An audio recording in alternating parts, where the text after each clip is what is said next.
আলহামদুলিল্লাহ সালাতু ওয়াসসালামু আলা রাসূলিল্লাহ আম্মা বা'দ। সম্মানিত দর্শক শ্রোতা, আমি আজ আরেকটি বিষয় নিয়ে হাজির হয়েছি, জাকাত।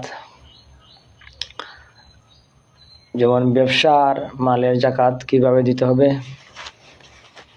আমরা জানি যে ব্যবসায়ী যে প্রকারের পণ্য হোক না কেন, যদি এর মূল্য স্বর্ণ এবং রূপার 7.5 তোলা স্বর্ণ এবং 52.5 তোলা রূপার পরিমাণ যদি অর্থ সম্পদ হয়ে থাকে ব্যবসার মধ্যে, তাহলে তার উপর জাকাত ফরজ।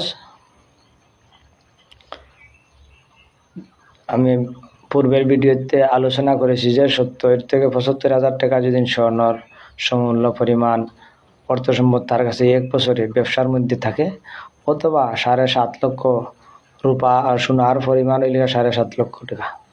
7.5 লক্ষ টাকা যদি কারো ব্যবসার মধ্যে যদি হে পুঁজি খাটায়, তাহলে তার উপরে জাকাত দেওয়া ফরজ।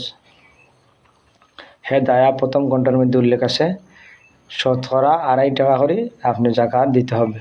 1 লক্ষ টাকা হলে 2,500 টাকা করে আপনি জাকাত দিতে পারে। 1 লক্ষ টাকা হলে আপনি 2,500 টাকা করে জাকাত দিতে হবে। আমরা জানি সবাই, আশা করি বুঝতে পেরেছেন যে